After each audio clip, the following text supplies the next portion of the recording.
Hello मेरे प्यारे साथियों, मेरे प्यारे भाई बहनों, आप सबका एफजे क्लासेस के मोटिवेशन क्लास में स्वागत है। मैं हूं सूरज। जैसा कि आप सबको पता है, हम हर रविवार को आपके लिए कुछ ज्ञान की बातें, विद्या की बातें लेकर आते हैं।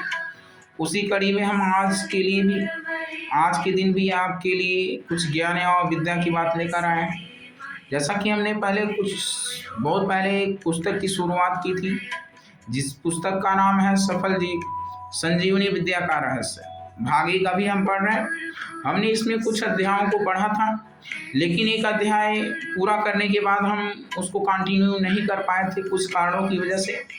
लेकिन अब इसी के आगे हम आगे के अध्याय को पढ़ने जा रहे हैं। और आपकी जानकारी के लिए हम बता दें तो कुछ कारणों से, कुछ स्वास्थ्य समस्याओं की वजह से हम नहीं ले पा रहे थे। लेकिन अब हम आपकी जो कक्षाएं हैं नियमित रूप से आपको हर रविवार को मिलेंगी। और अभी बाकी नई जानकारियां भी हम आपको अभी वीडियो क्लास में देंगे। तो आप सबका पुनः एक बार हम अपने पीजी क्लासेस में स्वागत करते हैं, और ऐसे ही प्यार और आशीर्वाद आप सब बनाए रखें। तो चलिए हम लोग शुरू करते हैं आज से पढ़ना, जिसका नाम है,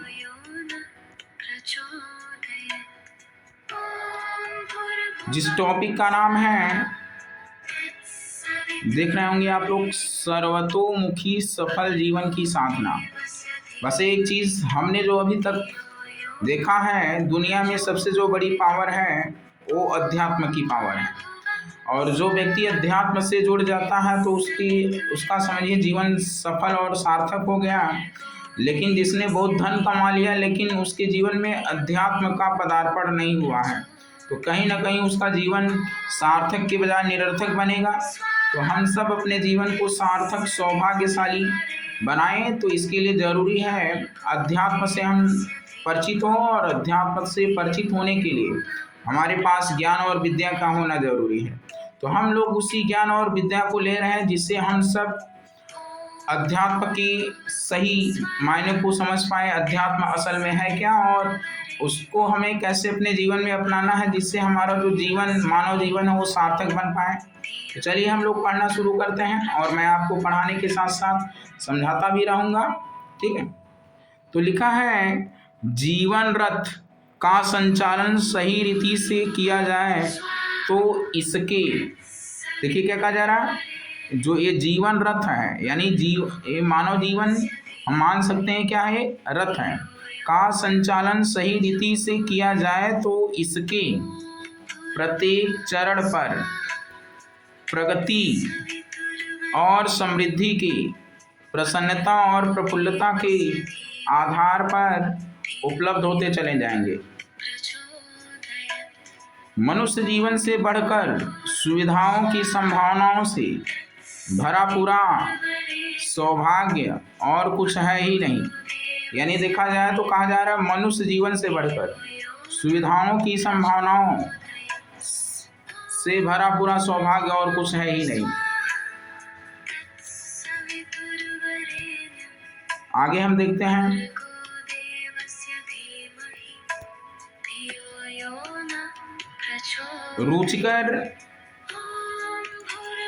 रुचिकर एवं सुविधाजनक वस्तुओं की बहुलता के साथ हम सुखी रहने की बात सोचते हैं और संबंधित व्यक्तियों को आज्ञानुवर्ती इच्छानुकूल हम क्या करना चाहते हैं, देखना चाहते हैं। आगे कहा जा रहा है कि रुचिकर एवं सुविधाजनक वस्तुओं की, जो हमारी रुचि की और सुविधाजनक वस्तु की बहुलता के साथ हम सुखी रहने की बात सोचते हैं। यानी हम सोचते हैं कि हमारी रुचि और जो सुविधाजनक वस्तुएं हैं, अगर उनकी हमारे पास बहुलता होगी तो इससे हम सुखी रहने की बात सोचते हैं। और संबंधित व्यक्ति यानी और हमसे जुड़े जो लोग हैं, हम उनको अपनी आज्ञानुवर्ती और इच्छानुकूल देखना चाहते हैं। पर यह दोनों ही बातें लगभग क्या हैं, असंभव है। आज तक न किसी को सुविधाजनक वस्तुओं से न तो सुख मिला है, न ही मिलेगा। तो रुचिकर वस्तुओं की एक सीमा तक ही प्राप्ति हो सकती है, पर हमारी तृष्णा तो क्या है, असीम है। अग्नि में घी डालने की तरह वह सफलताओं से तृप्त नहीं होती, वरन और अधिक की कामना करके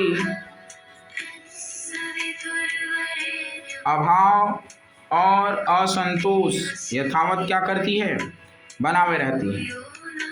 लोग यह भूल जाते हैं कि जीवन को सुविधाओं और सफलताओं से भर देने वाली विभूतियां हमारे भीतर क्या हुई हैं, पड़ी हैं।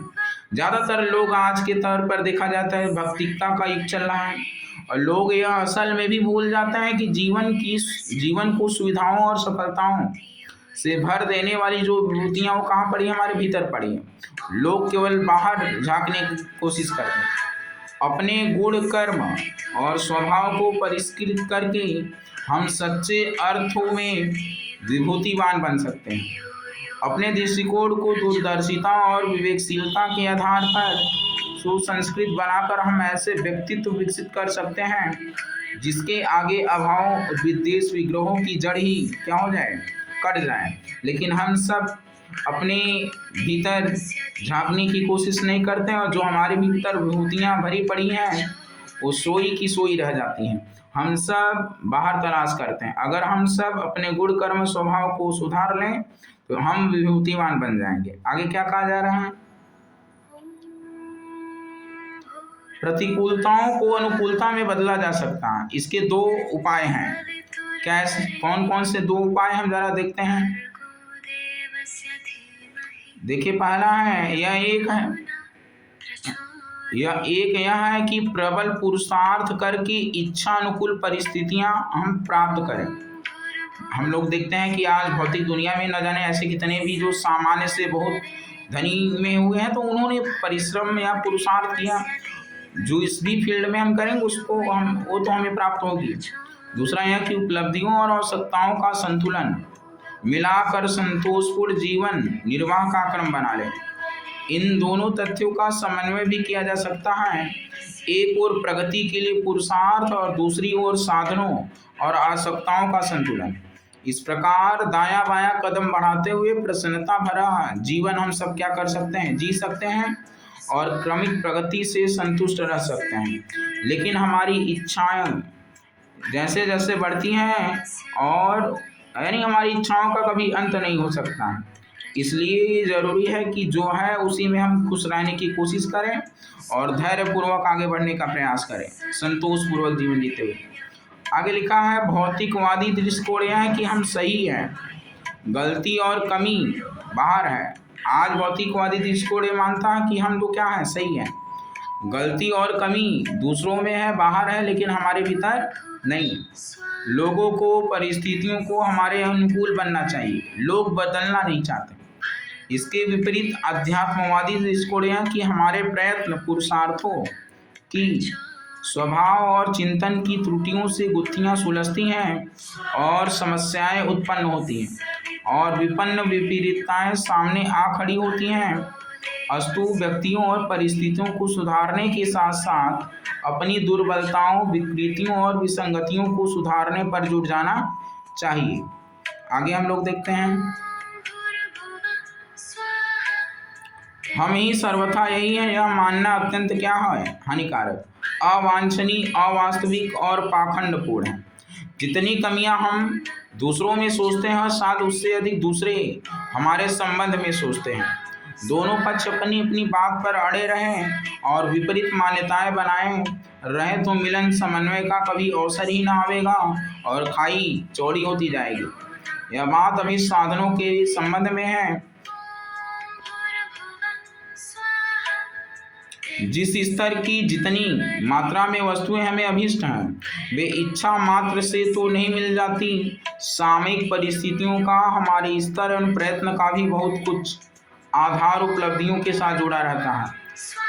हम सब कुछ इच्छा करने मात्र से जादुई ढंग से पूरा नहीं हो सकता, यानी हम इच्छा करें और वो जादू के ढंग से पूरा हो जाए, ऐसा नहीं हो सकता। साधना से सिद्धि मिलती है। आगे देखिए लिखा है, साधना से सिद्धि मिलती है और हमें अनवरत पुरुषार्थ करना पड़ता है किसी चीज को पाने के लिए। तो अनवरत पुरुषार्थ जिसमें उपलब्धियों के लिए श्रम और अपने स्तर का विकास दोनों ही बातें सम्मिलित हैं, यह ठीक प्रकार किया जाए तो समयानुसार उसका प्रतिफल अनुकूल साधन मिलने के रूप में सामने आ सकता है। सो भी सुनिश्चित नहीं, क्योंकि हमारी आकांक्षाएं अनियंत्रित होती हैं। वे न अपने स्तर, प्रयास, साधन का अनुमान लगाती हैं और न परिस्थितियों की बात सोचती हैं। ऐसे ही आंधी तूफान की तरह उमड़ पड़ती हैं। चाहने मात्र से यदि सब कुछ हो जाता तो सब लोग संतोष कर लेते हैं। मिल जाया करे तो फिर मनुष्य मनुष्य न कहलाए, तब उसका नाम कल्पवृक्ष कहलाए। तो ऐसा तो है ही नहीं, जो हम चाहते हो हमें मिल ही जाता है। बुद्धिमान मनुष्य वस्तु स्थिति को देखता समझता है, तदनुरूप इच्छाओं को क्या करता, नियंत्रित करता। ऐसे ही लोग सुख संतोष की सांस लेते हुए, हर्षोल्लास भरा समय गुजारते हुए, हल्का फुल्का हंसता हंसाता जीवन जीते देखे गए। यही है जीवन विद्या का स्वरूप। प्रतिफल जिसे पाकर मनुष्य जन्म की सफलता, सार्थकता और अनुभव क्या की जा सकती है। आगे हम देखते हैं संजीवनी विद्या का आधार क्या है। यानी कहने का अर्थ है, जो निष्कर्ष निकल रहा है कि हम सबको परिस्थितियों का भी ध्यान रखना चाहिए। ये नहीं कि हम जो चाह रहे हैं वो हमें मिल ही जाएगा, हो ही जाएगा। उसके लिए हमें निरंतर प्रयत्न और पुरुषार्थ की जरूरत है। आगे देखते हैं हम लोग। संजीवनी विद्या का आधार है कि हम अपने व्यक्तित्व को, दृष्टिकोण को परिष्कृत करने में जुट जाए, गुण कर्म स्वभाव का स्तर अधिकाधिक सुविकसित करते चला जाए, ताकि सामान्य साधनों से अनगढ़ परिस्थितियों में रहते हुए भी हर्षोल्लास को खोए बिना शांति पूर्वक क्या किया जा सके, निर्वाह किया जा सके। जीवन विद्या का यह निर्वाह पक्ष है। प्रगति पक्ष यह कि कैसे हमारी वे क्षमताएं विकसित हों जो प्रगति का मूलभूत आधार सिद्ध होती रही है और होती रहेंगी। आगे हम देखते हैं। देवताओं के रूप में वस्तुतः हमारे सद्गुणों को ही चित्रित किया गया है। उन्हीं की साधना वास्तविक देव साधना, अदृश्य, अविज्ञात और अनिश्चित अस्तित्व वाले देवता प्रसन्न होकर वरदान देते हैं या नहीं, यह संदिग्ध है, पर यह पूर्णतया सुनिश्चित है कि हमारे सद्गुण रूपी देव पग पग पर आकाश कुसुम बरसाते हैं और ऐसी उपलब्धियां प्रदान करते हैं जिन्हें देखकर दूसरे लोग दांते तले उंगली दबाए और हम स्वयं अपनी प्रगति पर गहरा संतोष क्या करें, अनुभव करें।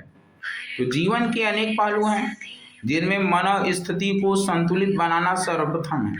आलस्य और प्रमाद में कटने वाला समय किस प्रकार अभिष्ट प्रगति की दिशा में सुनियोजित किया जाए, मन में उत्साह और शरीर में स्फूर्ति कैसे पैदा हो, मस्तिष्क को अशांत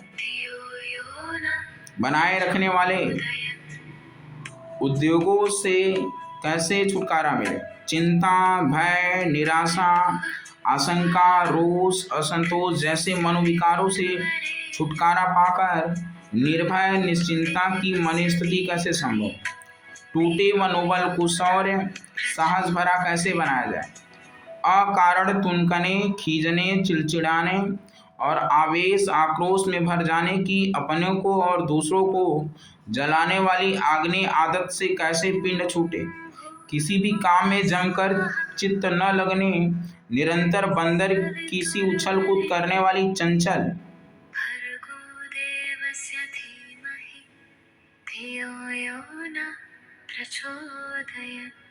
अस्थिरता किस प्रकार निरस्त हो, कठिन प्रसंगों में भी संतुलन बनाए रखने की विपत्ति से छुटकारा पाने का उपाय सुझाने वाली विवेकशीलता का विकास कैसे हो, अपनी समस्याओं को हल करने के लिए दूसरों के सामने नाक रगड़ने की दीनता के स्थान पर स्वाभिमान एवं आत्मबल कैसे ऊंचा उठे, वर्तमान ज्ञान परिधि को किस प्रकार निरंतर समुन्नत बनाने का प्रवाह जारी रहे, दिनचर्या निर्धारण करके उस पर सुदृढ़ कैसे रहा जाए, निरर्थक नष्ट होने वाली शक्तियों को किस प्रकार सुनियोजित किया जाए कि उन्हें उपयोगी दिशा में कैसे सुसंलग्न करके अभिष्ट सफलता को सुनिश्चित बनाया जाए। यह मन क्षेत्र से संबंधित प्रश्न है जिनके हल खोजना और निकले हुए निष्कर्षों को तत्परता पूर्वक अपनाना ऐसा प्रयास है जिसके आधार पर कोई भी व्यक्ति मनस्वी, ओजस्वी, तेजस्वी और प्रचंड प्रतिभा संपन्न बन सकता है। हम में से अधिकांश लोग रुग्ण हो रहते हैं। सृष्टि में ऐसी विशेषताओं से भरा शरीर अन्य किसी प्राणी को नहीं मिला है। मनुष्य शरीर की, उसके मस्तिष्क की मशीनरी ऐसी अद्भुत है जिस पर मनुष्यकृत अब तक सारी यांत्रिक सफलताओं को निछावर करके फेंका जा सके। सचमुच यह ईश्वर की अनुपम रचना है मनुष्य शरीर। यदि हम शरीर का ठीक से उपयोग कर सके तो उसको ज्ञानेंद्रियां पग पग पर हर्षोल्लास से भरा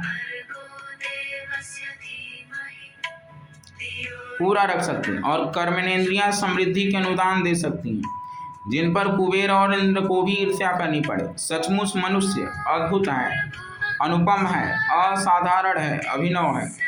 शरीरगत दुर्बलता और रुग्णता निश्चित रूप से हमारी बनाई और बुलाई हुई है।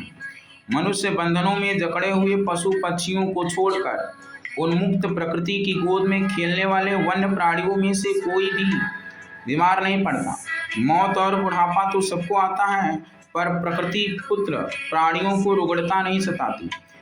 अकेला मनुष्य ही है जिसने अपनी तथा कथित बुद्धिमत्ता के अभिमान में चूर होकर आहार विहार की सरल प्रक्रिया को अत्यंत विकृत बना दिया। रहन सहन की समस्त मर्यादाओं का अतिक्रमण करके एक ऐसा आचरण आरंभ कर दिया मानो वही स्वतंत्र है। चाहे जो कर गुजरने में, इंद्रियों का बुरा से बुरा दुरुपयोग करने में वह स्वतंत्र है। इसी दर्प को चूर करने के लिए प्रकृति के हंटर उसकी पीठ पर रुग्णता और दुर्बलता के रूप में क्या होते हैं, पड़ते हैं। तिल मिलाकर वह दवा दारू के कुचक्र में पड़ता, जहाँ जले पर नमक बुरकने की तरह शरीरगत विषाक्तता और अधिक बढ़ाते हुए रोगों की स्थिर जड़ जमाते हुए मात्र तात्कालिक कष्ट शमन का जादू भर दिखा जाता है। तो हमने रोगों को खुद बुलाया है।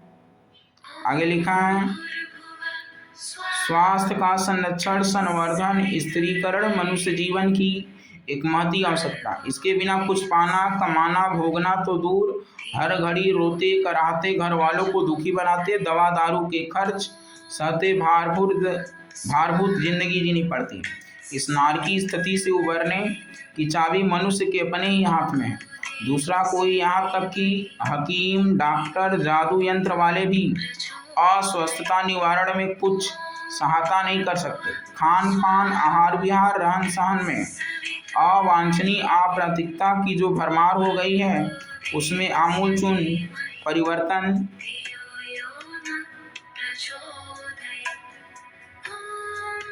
करने का साहस जिस सीमा तक जुटाया जा सकेगा, उसी अनुपात से रोगों की निवृत्ति और स्वास्थ्य रक्षा का दैवी वरदान क्या किया जा सकेगा, पाया जा सकेगा।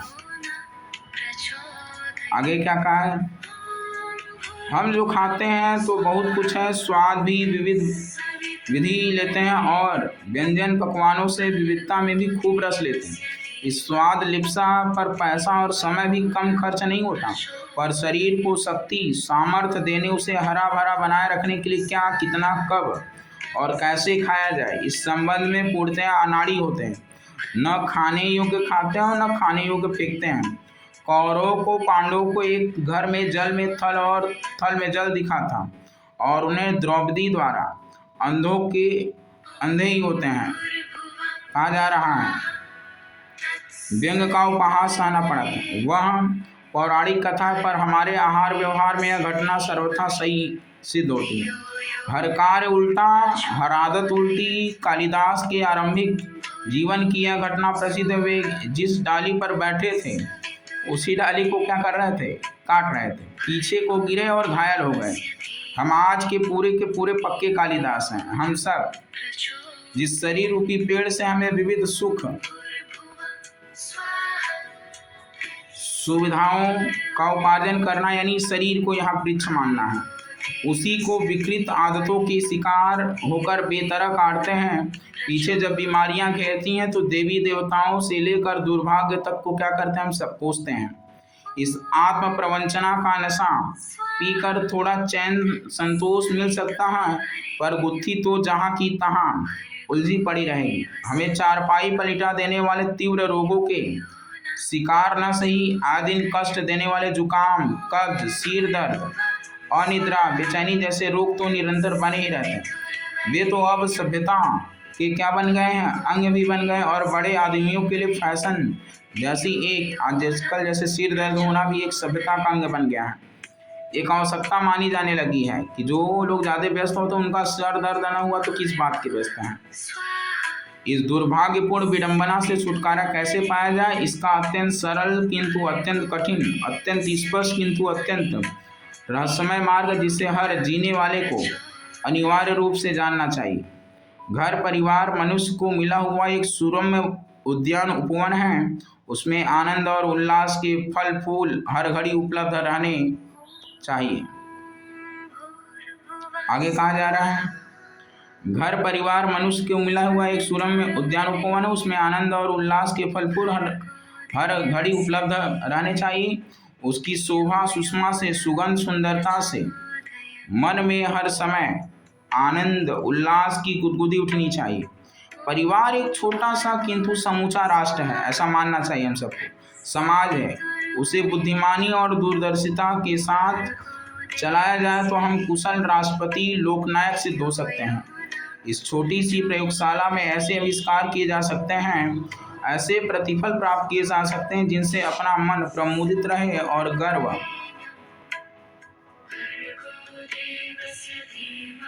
गौरव अनुभव करे। परिजनों में हर्ष उल्लास फुटता रहे तो वे भी सुसंस्कृत सुविकसित बनते चले जाएं। बाहर के व्यक्ति उस परिवार को देखकर प्रेरणा ग्रहण करे। यह स्वप्न नहीं, एक तथ्य है जिसे कोई भी क्रिया कुशल व्यक्ति सहज ही सजो सकता है।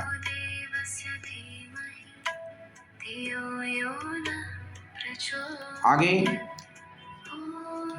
परिवार के हर सदस्य का स्वार्थ और परमार्थ एक दूसरे के लिए घनिष्ठता एवं मधुरता के भरे संबंध बनाए रहने में है, पर देखने में आता है कि उनके बीच कटुता और मनोमालिन्य की चौड़ी खाई क्या होती है, बनी रहती है। यह आज के तौर पर तो सामान्य सी बात है। यहाँ तक कि पति और पत्नी जिनके की अनेक सहज स्वाभाविक कारणों से व्यक्तित्व अत्यंत घुले मिले होने चाहिए, उनके बीच भी नारंगी की फाकों की तरफ पृथकता पाई जाती है। रोग असंतोष छाया रहता है, जबकि दोनों के बीच गंगा यमुना के संगम की तरफ परम पवित्र स्नेह है। सौजन्य निरंतर उमंगता रहना चाहिए। परस्पर दोनों को एक प्राण दो शरीर बनकर रहना चाहिए, पर ऐसा दिखाई कहीं कदाचित ही किंचित पड़ता है। इसका कारण दूरदर्शी दृष्टिकोण स्वभाव की आदतों की मलिनता ही है। यदि इसे परिष्कृत किया जा सके तो पति पत्नी के बीच अनेक असमानताएं रहते हुए भी स्नेह सहयोग की सुदृढ़ता बनी रह सकती है और उसका लाभ पूरे परिवार को मिल सकता है। यह तो पति पत्नी की बात है। बच्चों का शारीरिक मानसिक चारित्रिक दृष्टि से विकसित होना,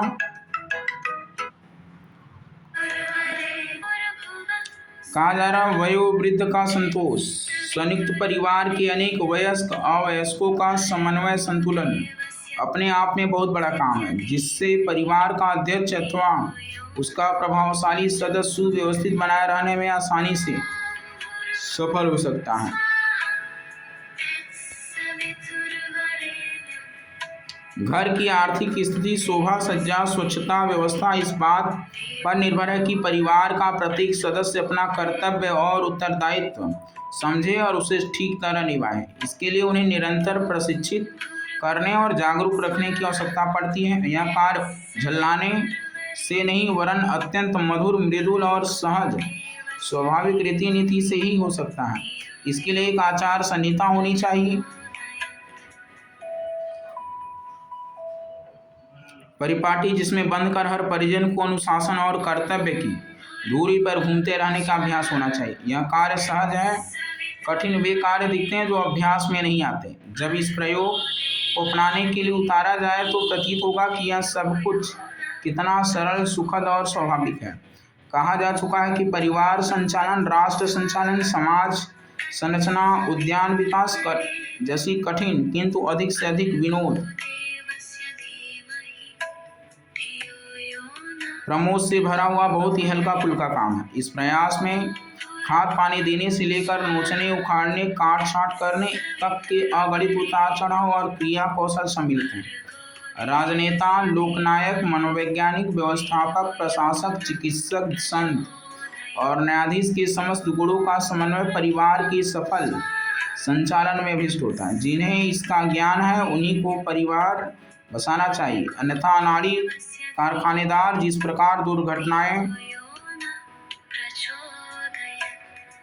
करता है, दिवालिया बनता है, निंदित लांछित होता, वही दुर्गति उसकी होती है जो काम वासना से प्रेरित होकर कौतुक कौतूहलवश विवाह कर लेता है और परिवार क्या करता है, बसा लेता है, पर उसके संचालन की कला से सर्वथा अपरिचित होता है। हमारे परिवार आज इसी अनाड़ीपन की चट्टान से टकराकर चूर चूर हो रहे हैं। घर परिवार में नरक की ज्वालाएं जल रही और हर परिजन अपने को प्रतिबंधित कैदी की तरह बंधा जकड़ा हुआ दुख भोगता अनुभव करता है।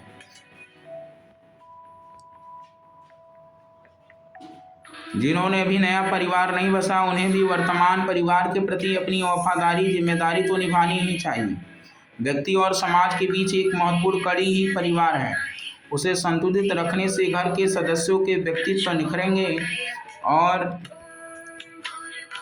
समाज को सुयोग्य नागरिकों का अनुदान मिलेगा। जिनने अभी विवाह नहीं किया, नया परिवार नहीं बसा, उन्हें तो उस उत्तरदायित्व का निर्वाह करने की कला का सांगोपांग अभ्यास करना नितांत आवश्यक है, ताकि श्री गणेश की श्रद्धा भरे वातावरण में किया जा सके।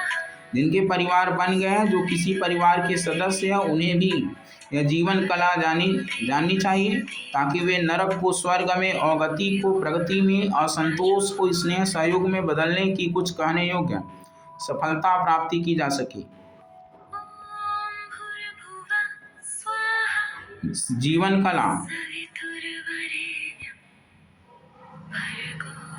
कला संजीवनी विद्या कितनी महत्वपूर्ण है, उसका महात्मा का सुनकर समझाया नहीं जा सकता। वह तो अनुभव करने की ही चीज़ है और वो चीज़ मैंने खुद अपने जीवन में अनुभव किया है, इसलिए मैं आपको ये पुस्तक पढ़ाने में सक्षम हूँ।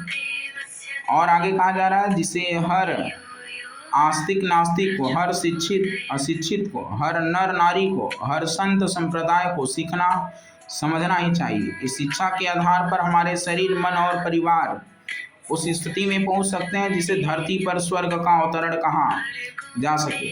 मनुष्य के गुण कर्म स्वभाव में उत्कृष्टता का समावेश हो सके तो उसे मनुष्य में देवत्व का उदय होने के रूप में प्रत्यक्ष देखा जा सकता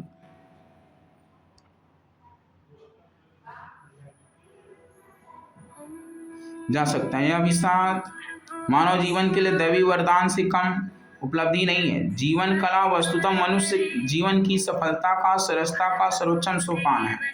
आवश्यकताएं बढ़ रही, साथ ही महंगाई आकाश छू रही है।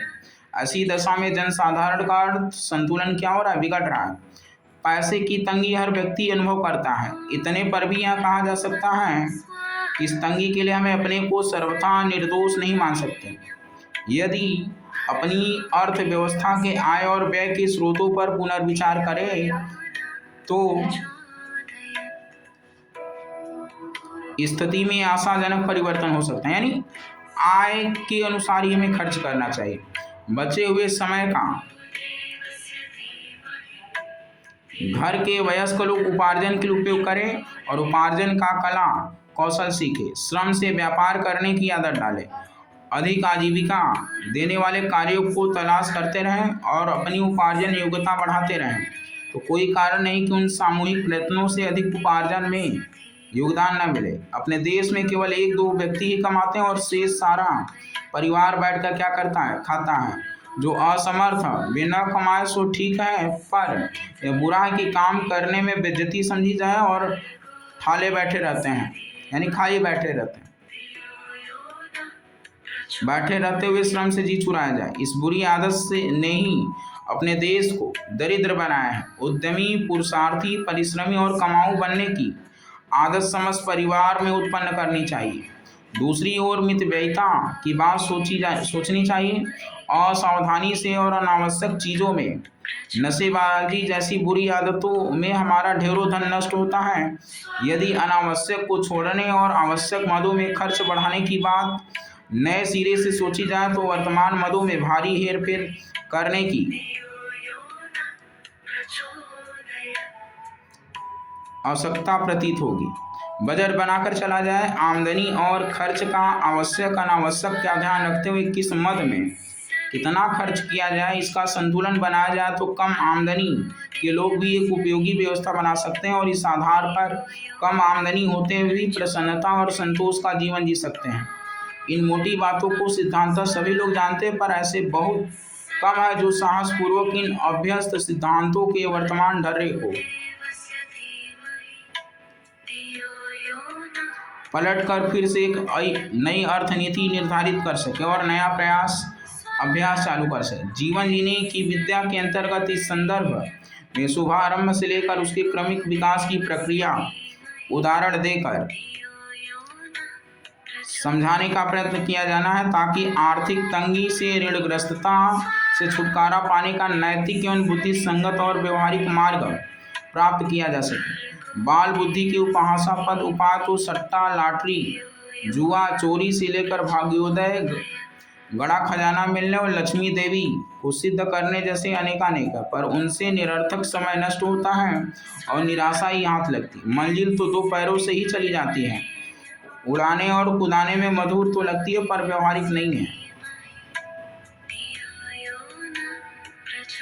समाज व्यवहार, शिष्टाचार, दूसरों के साथ निभाना और उन्हें अपने साथ निभाना, प्रतिष्ठित, प्रामाणिक और सम्मानित होकर जीना सबसे बड़ा कौशल है जिसे लोग भावनापूर्वक सहयोग प्रदान करें।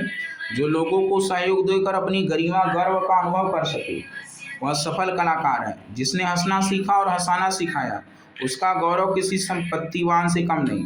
टूटे को बनाना और रूठे को मनाना जिसे आता वह उसे सब कुछ आता है। जिसकी वाणी में मधुरता, व्यवहार में सज्जनता टपकती है वह सच्चे अर्थों में शालीन है। उदारता, आत्मीयता, सहृदयता, सज्जनता ऐसे गुण हैं जिनसे आकर्षित होकर हर कोई खींचता चिपकता चला जाता है। जो अपने आप को प्रामाणिक, विश्वस्त और चरित्रवान सिद्ध कर सका मानो उसने सबका हृदय क्या कर लिया, जीत लिया। ऐसे व्यक्ति तो हर काम में सफल होते हैं। जन सहयोग प्राप्त कर सकना, दूसरों पर अपनी छाप छोड़ सकना बहुत बड़ी उपलब्धि है। प्रगति और सफलता के अनेक द्वार इसी आधार पर खुलते हैं। कोई व्यक्ति एकाकी प्रयत्नों से कहने लायक उन्नति नहीं कर सकता। जन सहयोग पग पर चाहिए और वह प्रभावी और आकर्षक व्यक्तित्व के आधार पर ही मिलता। उसे उपार्जित किया जा सकता बशर्ते कि अपने आप को नए सिरे से निर्माण आरंभ किया जाए। जीवन कला के अंतर्गत व्यक्तित्व को प्रतिभाशाली बनाने के सैद्धांतिक एवं व्यवहारिक आधारों को सीखने, हृदयंगम करने एवं अभ्यास में लाने की प्रेरणा मिलती है। स्वभाव परिवर्तन वृद्ध शरीर को युवा बनाने वाले तथाकथित कायाकल्प विधान से कम नहीं, कुछ और अधिक ही महत्वपूर्ण है। आगे कहा जा रहा है, देश, धर्म, समाज, संस्कृति के प्रति हर मनुष्य के कुछ परम पवित्र कर्तव्य। आत्मा और परमात्मा के लिए बिना कुछ किए किसी को शांति नहीं मिल सकती। परमार्थ, लोक मंगल और सर्वोत्कृष्ट की आदर्शवादी रीति नीति को जीवन में कोई स्थान न रहे तो वह सर्वथा नीरस और निरर्थक बन जाएगा, भले ही उसके साथ कितनी ही बड़ी चढ़ी संपन्नता क्यों न जुड़ी हो। धर्म और अध्यात्म का विशालकाय ढांचा इसलिए खड़ा किया गया है कि मनुष्य न केवल व्यक्तिगत उत्कृष्टता प्राप्त करे वरन सामाजिक क्षेत्र में भी आदर्शवादी क्रियाकलापों में उत्साहपूर्वक बढ़े चढ़े अनुदान प्रस्तुत करने का समुचित प्रयास करे। उभय पक्षी प्रयोजनों का संतुलन बनाए रखकर स्वार्थ और परमार्थ का समन्वित क्रियाकलाप क्या होना चाहिए, अपनी स्थिति में कौन क्या कर सकता है, यदि इसकी समुचित जानकारी और प्रेरणा मिल सके तो मनुष्य सच्चे अर्थों में सुख शांति पा सकता और सुखी संतुष्ट रह सकता। उसके चेहरे पर प्रसन्नता एवं प्रफुल्लता नाचती पाई जाएगी। ऊपर की पंक्तियों में सफल जीवन की दिशा में कुछ विचारणीय आधारों की चर्चा इसी सिद्धांत रूप से पुस्तकों और सत्संगों में कभी कभी अधूरी चर्चा पढ़ने सुनने को मिल भी जाती है, पर क्रमबद्ध सामयिक और व्यक्ति विशेष की स्थिति समस्या को ध्यान में रखते हुए तदनुरूप परामर्श मिलना कहीं कदाचित ही संभव होता। न लोग ठीक तरह से अपनी स्थिति व्यक्त कर पाते हैं, न आदर्श और व्यवहार को मिलाकर चलने का चिंतन अनुभव किन्हीं को है। फलतः पूछने बताने की बात भी निरर्थक सिद्ध होती। कई बार तो उल्टे परामर्श देकर भौड़े सलाहकार कई बार गुत्थी और भी अधिक उलझा देते हैं। आदर्शवादी सिद्धांत जिनका आज बहुत ढोल पीटा जाता है, इन परिस्थितियों में किस हद तक, किस प्रकार, किस स्तर पर प्रयुक्त किए जा सकते हैं, क्रमिक पग बढ़ाने की प्रक्रिया क्या हो सकती है, इसे कोई विरले ही जान। आदर्श और व्यवहार की संगति न बैठ पाने के कारण अब उन्हें केवल कहने सुनने की, चर्चा विनोद की अव्यवहारिक प्रक्रिया भर मान लिया गया है। यह कितनी दुखद विडंबना है। जीवन जीने की कला, संजीवनी विद्या आज की स्थिति में आज के मनुष्य के लिए पूर्णतः व्यवहार में आने योग्य है। उसमें किसी प्रकार की हानि होने की बात रत्ती भर भी नहीं है। हर दृष्टि से उसमें हर प्रकार का लाभ ही लाभ है। ऐसी जीवन विद्या को सीखना और सिखाना निश्चित रूप से अति महत्वपूर्ण और क्या है, अति आवश्यक है। तो साथियों, आपने देखा कि संजीवनी विद्या यानी जीवन जीने की कला हमें सीखना और सिखाना कितना जरूरी है। तो आज हम इस वीडियो में इतना ही, और बाकी की बातें हम अगले वीडियो यानी अगले रविवार को करेंगे।